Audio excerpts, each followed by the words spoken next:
Ahora hablaremos de los sistemas JAK-STAT. Este sistema es una vía de transducción de señales que actúa cuando un receptor en reposo lleva una citoquina. Esta citoquina se fosforila mediante las proteínas JAK, las cuales son capaces de fosforilar, en este caso, a un receptor en específico de tirosina. Estas son capaces de reclutar a las proteínas STAT en el citoplasma para que puedan dimerizarse y luego se dé una translocación al núcleo para transcribir o activar genes para un proceso específico. Esta vía es muy importante debido a que regula diferentes procesos como la apoptosis, la diferenciación y proliferación celular y la respuesta inmune, principalmente. Recientemente se ha relacionado estos sistemas con procesos neoplásicos. Para que esta vía sea activada se necesita que haya una señal, la cual puede ser de 3 diferentes tipos. Hormonas, como por ejemplo la prolactina y la hormona del crecimiento, las citoquinas, como por ejemplo interferones o interleucinas, o factores de crecimiento como por ejemplo la eritropoyetina o la trombopoyetina. Esta vía está compuesta por 3 elementos principales. El primero es el receptor de membrana. Este receptor es un receptor transmembrana, el cual no tiene la capacidad de activarse por medio de la fosforilación, así que utiliza a las proteínas JAK para que se dé un proceso de fosforilación cruzada generalmente. Este receptor tiene 2 dominios o partes, una extracelular donde se va a unir la citoquina u hormona al receptor y una intracelular en la cual el receptor va a estar unido a las proteínas JAK. El segundo elemento de esta vía es la proteína Janus quinasa o JAK. Esta familia de proteínas tirosinquinasas que comprenden la JAK1, JAK2, JAK3 y la TYK2 son unas proteínas formadas por dominios. El primer dominio es el JH1, que tiene una actividad tirosinquinasa. El dominio JH2 o dominio pseudoquinasa, el cual ejerce una actividad reguladora de este proceso, y el dominio FERM, el cual comprende de los dominios JH4 al 7, el cual es el dominio responsable de la asociación al receptor. El tercer elemento de esta vía es la proteína transductora de señal y activadora de la transcripción o proteína STAT. Esta es una familia de proteínas que se encuentra en el citoplasma y comprende de 7 proteínas: STAT1, STAT2, STAT3, STAT4, STAT5, la cual tiene 2 isoformas, la STAT5A y STAT5B, y la STAT6. Estas proteínas están formadas por dominios, los cuales son, como primero, un dominio N-terminal, que es el encargado de las interacciones proteína y proteína, y también en la translocación al núcleo, así como en la desactivación de estas proteínas. Luego sigue un dominio de superenrollamiento, el cual consiste en 4 hélices alfa, las cuales pueden actuar con proteínas específicas como las del receptor. El dominio de unión al ADN, que como su nombre indica, une la proteína con el ADN, y este dominio le da la especificidad necesaria a cada proteína STAT para que sea diferente. Luego sigue el dominio linker, el cual no tiene una función definida, pero se cree que es un dominio de unión entre el dominio de unión al ADN y el dominio SH2.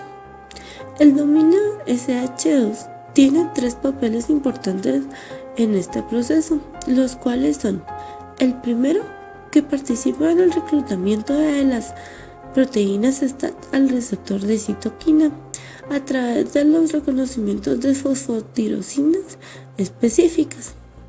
El segundo es que se asocia con las proteínas JAK activadas. Y el tercero es que trabaja en la homo y heterodimerización de las proteínas STAT. Y por último tenemos un dominio de activación transcriptacional, el cual trabaja como regulador negativo las funciones de los demás dominios. La activación de esta cascada se da, como ya lo habíamos mencionado, por una señal que puede ser de tres tipos: una señal hormonal, una señal por citoquinas y una señal por factores de crecimiento. Como por ejemplo, en la activación por una señal hormonal, la prolactina utiliza esta vía. La prolactina es una hormona polipeptídica con múltiples funciones, que incluye el mantenimiento del embarazo, el desarrollo mamario, la homeostasis de fluidos e inmunomodulación, la regulación de la diferenciación de glándulas secretoras, la lactancia y la formación y la actividad del cuerpo lúteo. Esta hormona es una proteína globular de una sola cadena de 199 aminoácidos y 3 puentes disulfuro intramoleculares.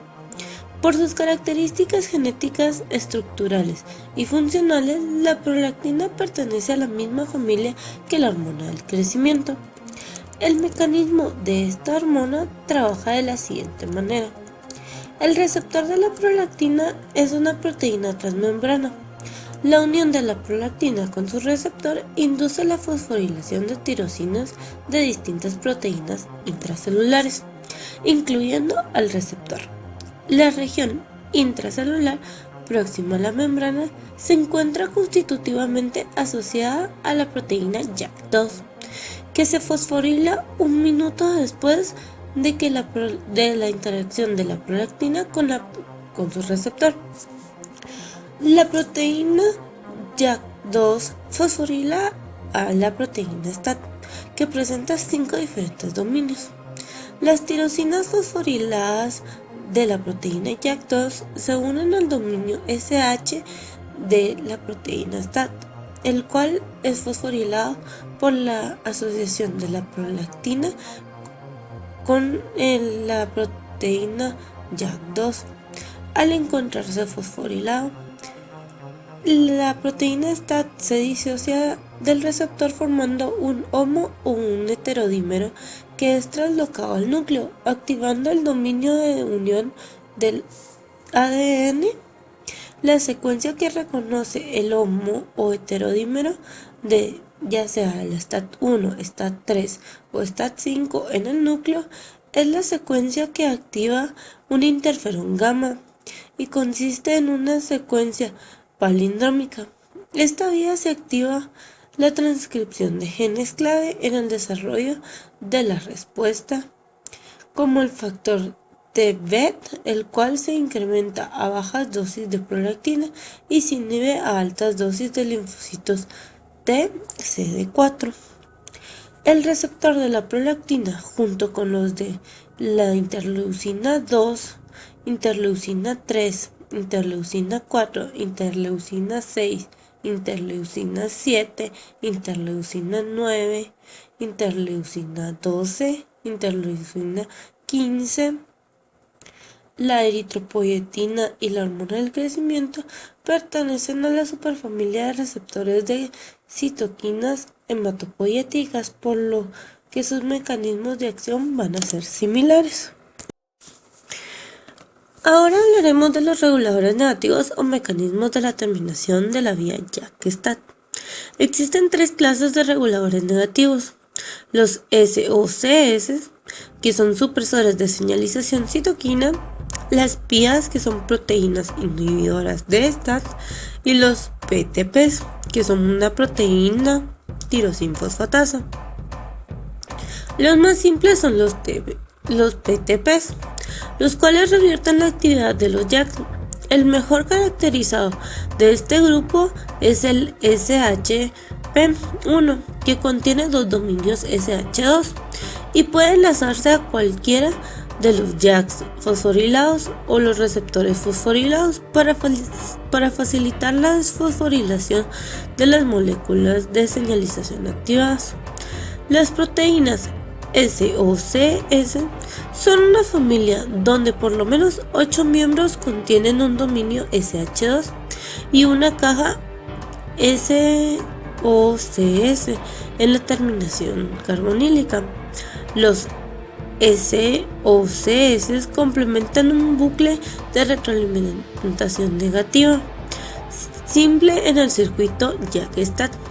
Los STAT activados estimulan la transcripción de los genes SOCS y la activación de la proteína SOCS resultante se une a los JAK fosforilados y sus receptores para inhibir la vía de señalización. Los SOCS pueden afectar su regulación negativa de tres diferentes maneras. La primera es mediante el enlace de fosfotirosinas en los receptores. Los SOCS bloquean físicamente la adición de transductores de señal como los STAT al receptor. El segundo, las proteínas SOCS pueden enlazarse directamente a las JAK o receptores para inhibir específicamente la actividad de la JAK quinasa. El tercero, las SOCS interactúan con un complejo elongado BC y Culin-2, facilitando la ubiquinación de las JAK y presumiblemente los receptores. La ubiquinación de estos objetivos disminuye su estabilidad al etiquetarlos en una degradación proteosomal. Y por último, la tercera clase de reguladores negativos son las proteínas PIAS 1, 3, X y Y. Estas proteínas tienen un dominio de anillo de enlace a zinc en su porción central, un dominio SAP bien conservado en la terminación N-terminal y un dominio carboxil bien conservado en menor grado. Los últimos dominios están involucrados en proteínas de unión adiana. Las proteínas PIAS se enlazan a dímeros de STAT activados y previenen que estos se unan al ADN.